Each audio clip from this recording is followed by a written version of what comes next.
have still our red and greens, and it's so inspiring to have Christmas celebrations all the time. Feel like all year we are waiting for Christmas to come, that kind of feeling. And actually I had a really great Christmas celebration in Las Vegas with True Mother. And actually while I was there, somehow this suddenly came to my mind, this thinking, wow, I'm here celebrating Christmas with the Lord of the Second Advent, together with them. Oh, that's amazing. It's almost like a feeling celebrating birthday with Jesus. That kind of feeling was there. It was kind of, I was so happy about that. And I'm sure most of you joined that celebration over internet. Didn't you? Did you watch that program? Yes. Wasn't that really great? Yes, it was great. Let's give a big hand to the Lord. And also, I know you had a great celebration last week here in Sunday school. I saw before, even while I was in Vegas, I saw so many pictures on Facebook, and some pictures were sent to me by email. And I saw Santa running around, and it was really great. And also, I heard you had a great treat by Reverend Savito giving that wonderful sermon about Jesus, how he finds a deeper relationship with Jesus by meeting with the true parents, by learning the divine principle, how he could understand that the purpose of Jesus and really finding a deeper relationship with Jesus. And actually, when I was watching that sermon later, I could resonate a lot with that. And because I also find, even though I was Christian before, and I could really find some deep meanings in the life of Jesus, as also the way Jesus functions in our life. I'm sure most of you had similar experience when after you met with the true parents. Did you have that kind of experience? Yes, it was. Most of us had that kind of experience. And also today, as Mr. Simon mentioned, today is the last Sunday of the year. And we had almost look like very, very quick year. And do you remember what did I shared with you on the first service of the year? Anyone remember? Oh, that's so bad. No, it wasn't. No. But I thought all of you remember everything I'm talking. That's why I'm disappointed. No, just joking. I don't think anyone. But I remember because I prepared, and also it was in my mind for even actually several years. I had those most of the things I'm sharing, and my sermon title was starting everything with God. That was the topic I shared at the beginning of the year, on January 2nd of this year. Then I encouraged all of us to really lead a life in the presence of God, or rejoice the presence of God all throughout the year, or entirely in our life. That was my beginning of the year message. And now we are back here after 1 year, kind of very quick, and finally we are almost at the end of the year. And while I was preparing for this sermon, I was trying to catch up what did I do on this year, and what was all the things I was trying to do, or how many things I could achieve, and what all kind of things I could not. Then I thought that, I should keep a journal of things I was doing or I wanted to do. And then it came to my mind, I had habit of keeping journals when I was young. And then it was kind of very interesting habit I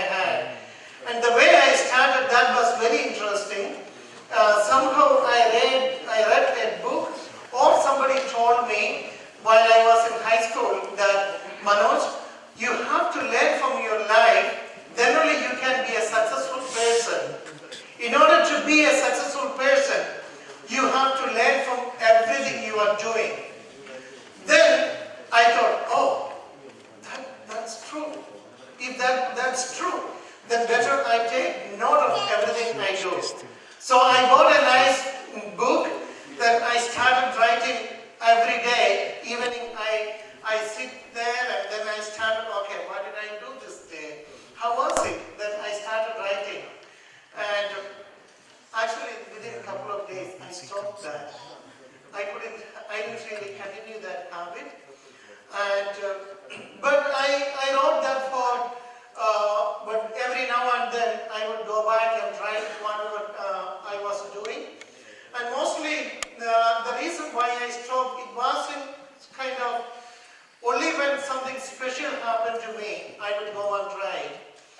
And then after several months, I think at least after 6 months, one time I decided to read it.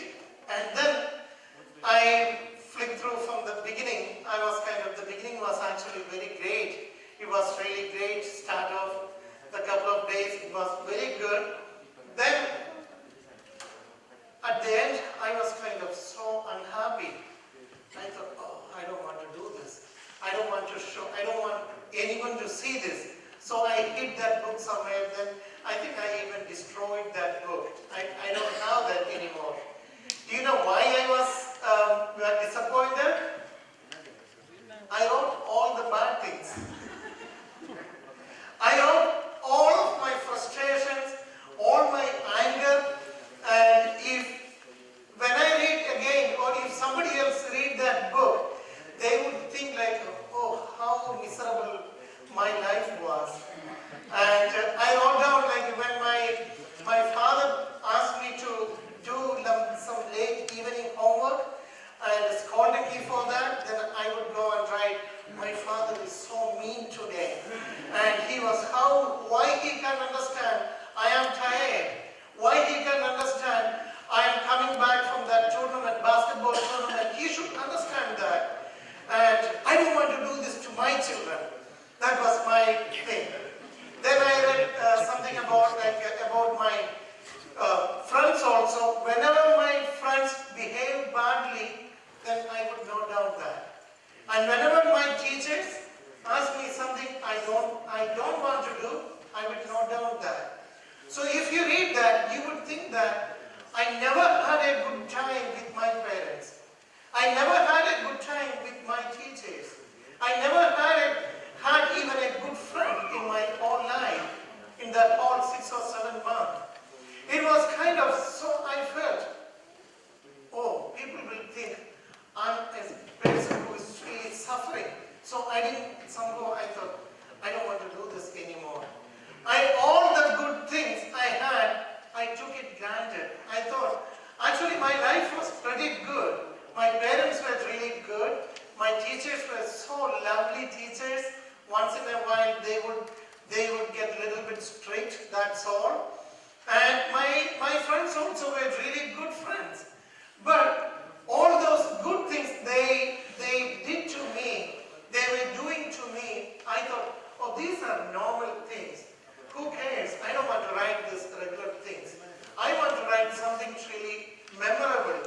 I want to write something I don't want to forget. I want to go back and learn from that. That's why I wrote that all those bad things. And then when I read that, I get so disappointed and I felt like, I can't do this. And I don't want to have this kind of life. And actually when end of this year, when we look back, our life we had actually so many good things happen in our this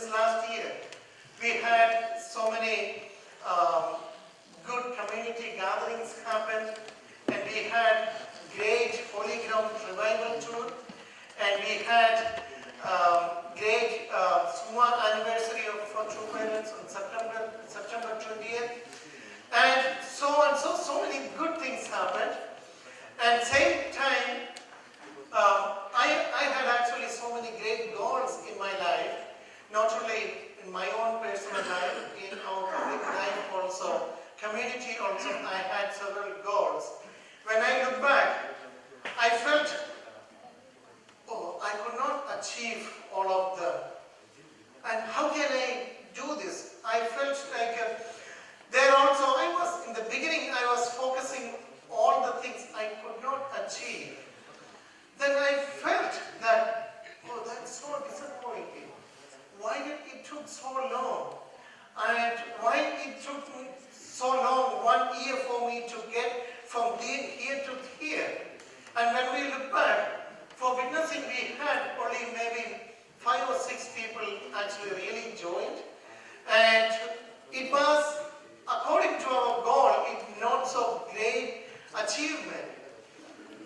So how we go, actually when we see, not only in our public life, each and every one of our life is like that. When we look back to it, our life we had, not only this present year, even the entire life we look back, we can see that we usually remember all the bad things we had, all the things we could not achieve, we remember.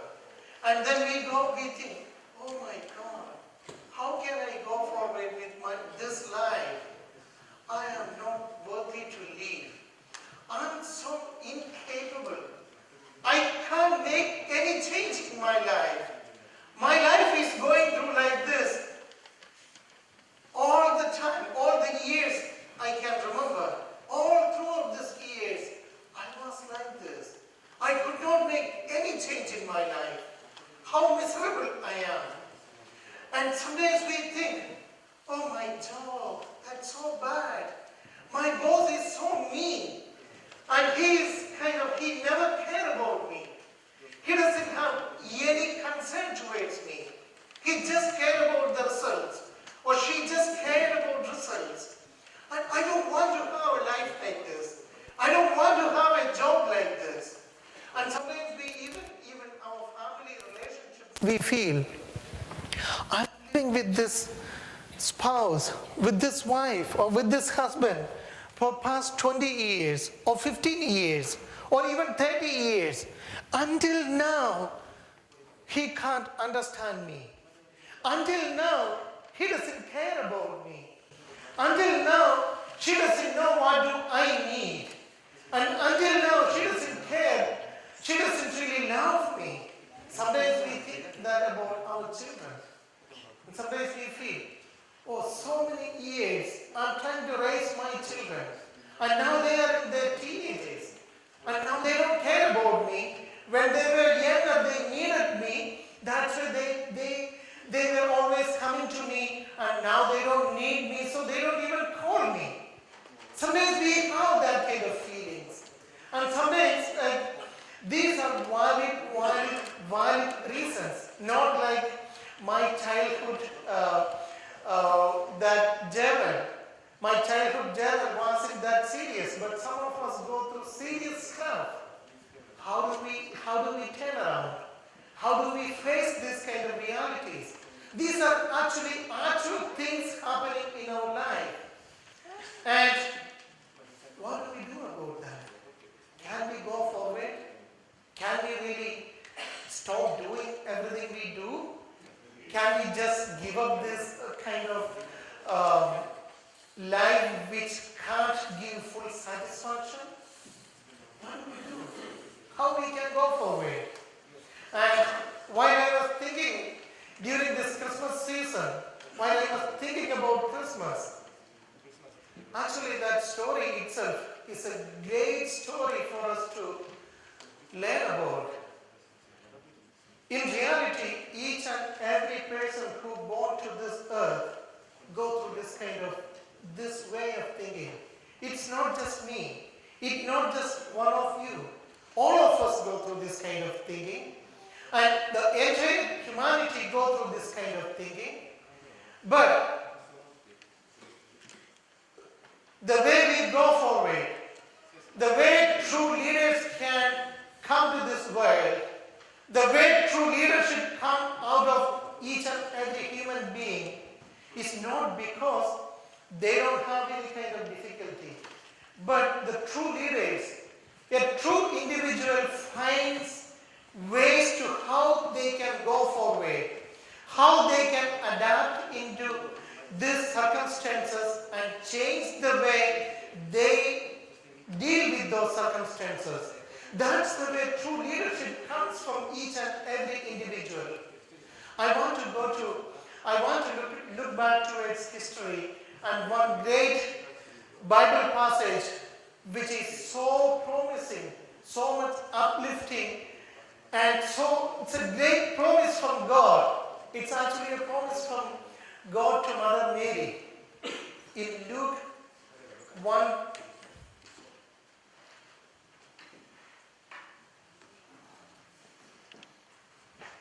in Luke 1:30 to 33, the angel from God is sharing to Mother Mary. Actually, before that, it's very good to read the beginning passages, several chapters of Luke. It's actually very well narrating the story.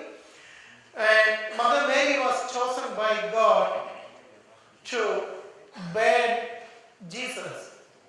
And when she listened to that, when angel came from God and gave that message, Mary was so panicked.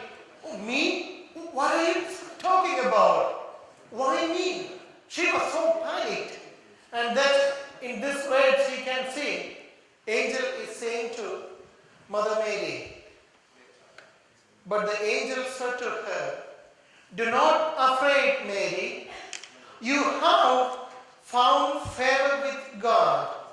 You will conceive and give birth to a son, and you are to call him Jesus. He will be great and will be called the Son of the Most High. The Lord God will give him the throne of his father David, and he will reign over Jacob's descendants forever. His kingdom will never end." When Mary was panicked, God gave him this assurance. Don't worry, Mary. You are one of the most favored person by God. God found favor in Mary, and your son is going to be a great person. And he will be great, and he will be called the Son of the Most High. He will be a very important person. And he will sit on the throne of his father David. And you know who is David, the King David. He was called the mightiest king. And your son is going to be king. And he will reign over all Israel, means he will be the king of Jews. And his kingdom is never going to end. And you compare this promise with what happened later in Mary's life as well as Jesus' life. Mary could not find even a person who can accommodate her or accommodate their couple. And she had to find a place which no one wanted to deliver their child. And she had to deliver her child in such a miserable situation. And right after that, she had to run away from there to save that child. And later, that child could not really lead a real meaningful life. He was always treated as the son of that carpenter. And when we see what kind of contrast is that, Mary could complain to God. Jesus could complain to God, saying that you promised me the throne of David. Where is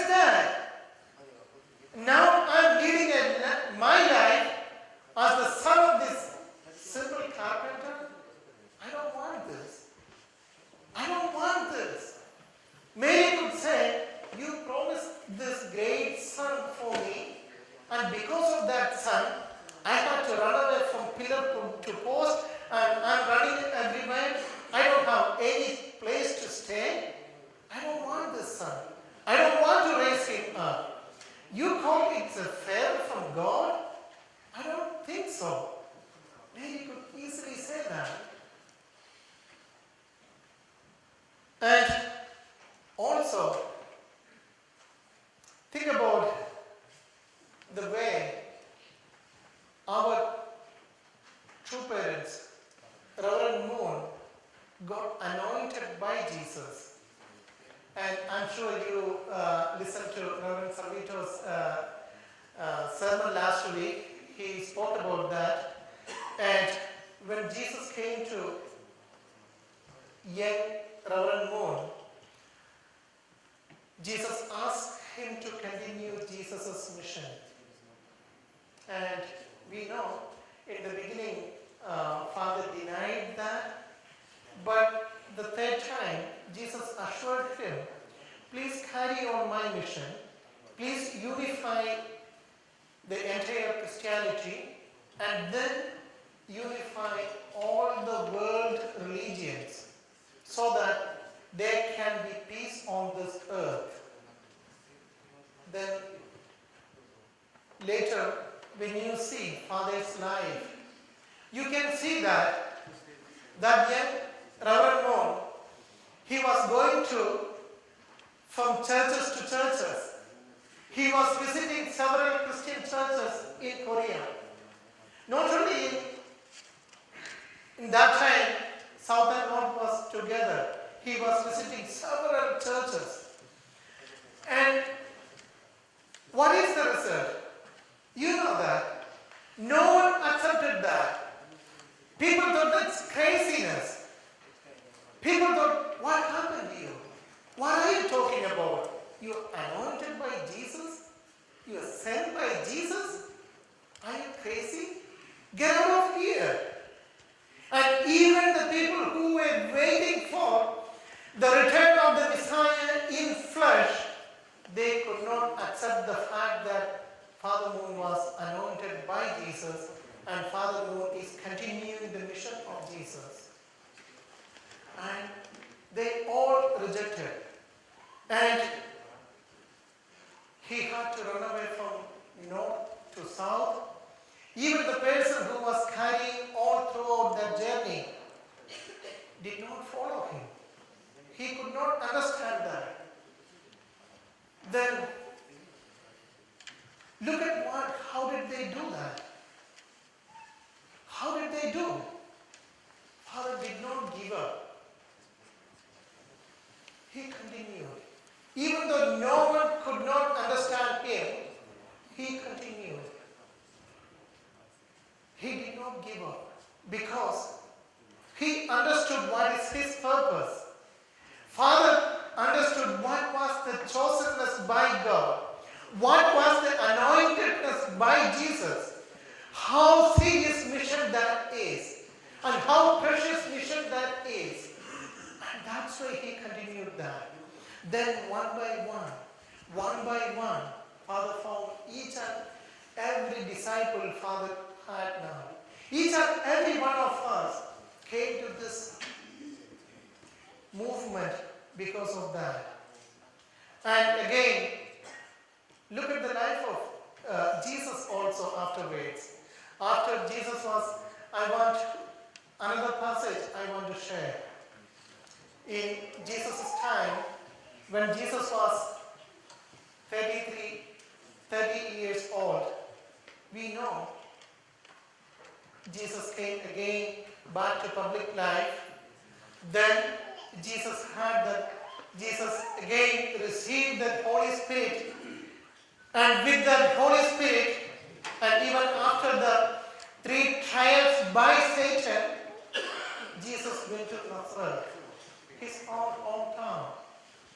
Then he is telling people, maybe I'm just paraphrasing, hey, look at me.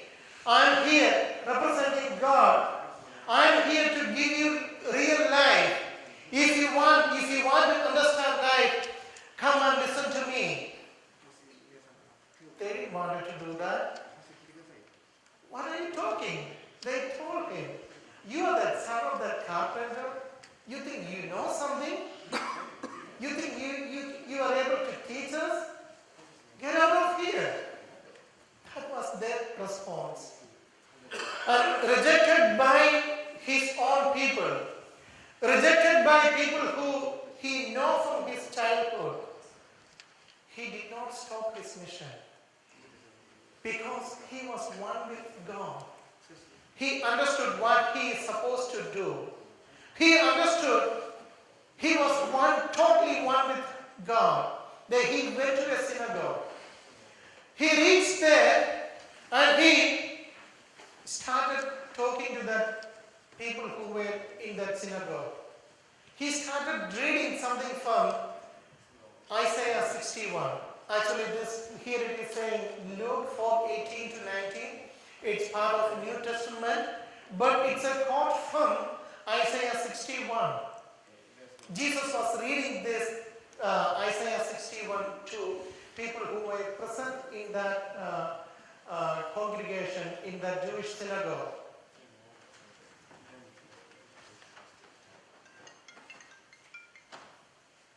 It says, the Spirit of the Lord is on me, because He has anointed me to proclaim good news to the poor. He has sent me to proclaim freedom for the prisoners and recovery of the sight for the blind, to set the oppressed free, to proclaim the year of the Lord's favor.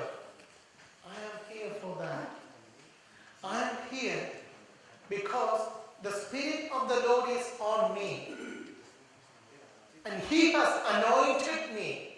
That's why I'm here. He did not look into his life, what happened that just before that. He did not give up his life. He did not give up his mission just because there were so many bad things happened to his life. And he did not write a journal like me. I was writing a journal of all the things, all the bad things happened to my life. And then I was ready to give up. I don't want to do this anymore. I don't want to have a life like this. He wasn't like that. That's true leadership. And he was convinced by the Spirit of God.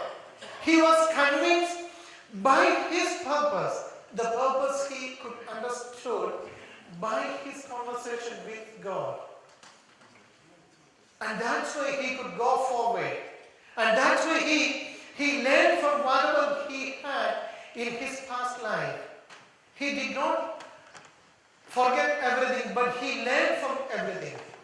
And here what we have to do in order to be a successful person, in order to be a person who can lead something, in order to be a person who can do something for God, we have to learn from everything. Life is a mix of good and bad things. Life is always like that. And for us to go forward, we have to learn how we can go forward. Learn from the bad things. Learn from the unhappy things. Even the unhappy things happen to our life. And go forward. How I can avoid such kind of things in future. And how I can make my life better. How I can make my society better. How I can make the life better for my friends, my relatives, people around me. If I give up, that's giving up. If we give up, that we are allowing that situation to overtake us. That's giving up. That's what we are allowing Satan to overtake us. And here, just like Jesus did, and just like Father Moon did, I want all of us to have that conviction and change the perception we see the realities of our life.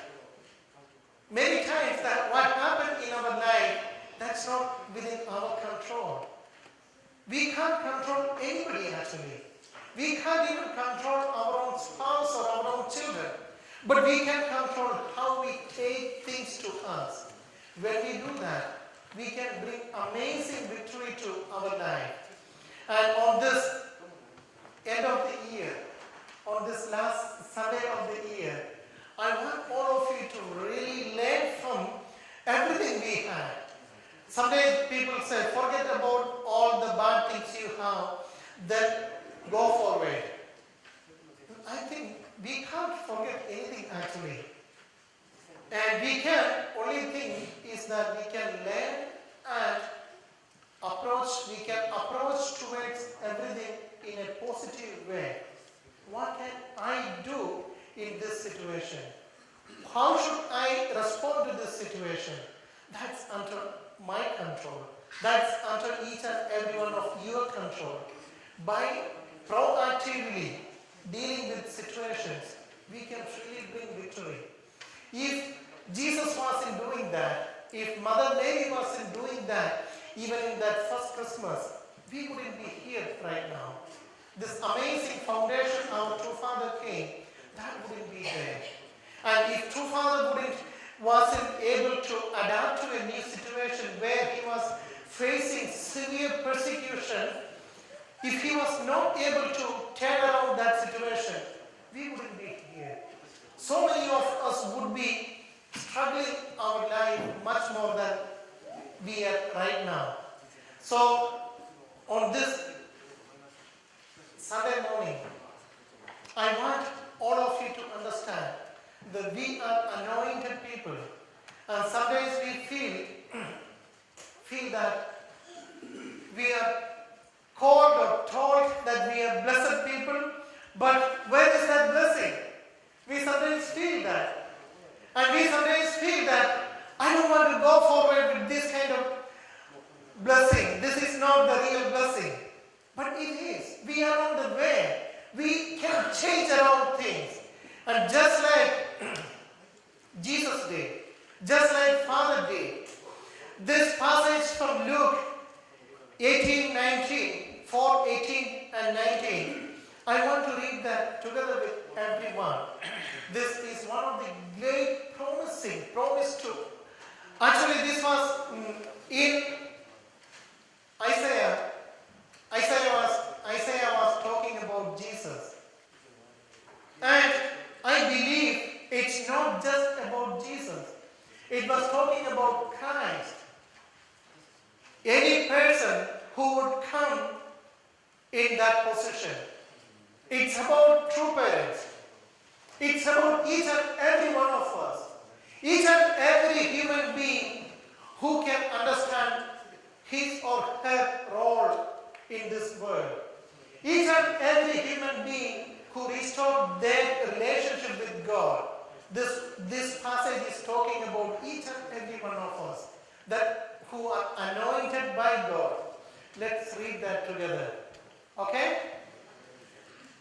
The Spirit of the Lord is on me because He has anointed me to proclaim good news to the poor. He has sent me to proclaim freedom for the prisoners and recovery of the sight for the blind, to set the oppressed free, to proclaim the year of the Lord's favor.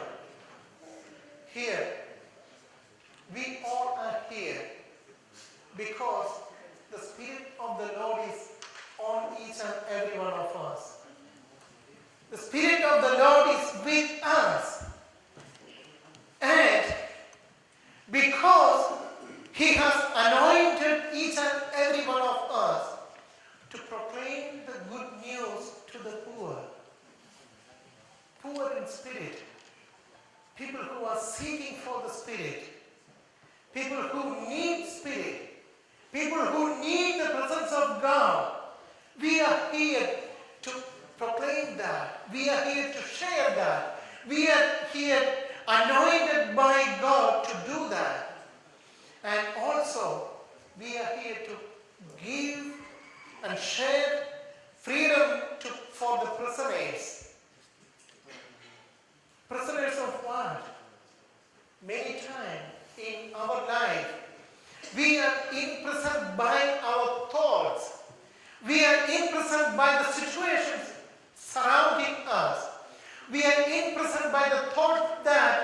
My teacher is so bad, my teacher is so mean, that's why I can't go forward. My boss is so mean and he's so bad to me, that's why I can't go forward. My parents are mean to me, that's why I can't go forward. My children are so much, they can't understand me, that's why I can't go forward. Sometimes we feel, my spouse can't understand me. We are the prisoners of this kind of thinking. And never allow that. And never allow this thinking to take over us. Never allow and even help other people to overcome this kind of thinking. That's why by allowing other people, by helping other people to overcome these kind of difficulties, we are allowing, we are opening the presence and letting people to freely flow around, walk around and enjoy their life in the fullest. And that's what I want you to do. That's what I want you to do right now. Before we proclaim the year, we proclaim the best year. The best year is coming. 2014 was a great year for us. And it is going to be even better 2015. Right? I want to encourage all of you to do that. And I want to remind you not to have a journal like me. Not to think about all the bad things happen to us. But go forward with the power of God. God is with us. God anointed us. And we can do amazing things for God. And we can do amazing things for each and every one of us, for our community and even beyond. So, on this last Sunday, may God bless you.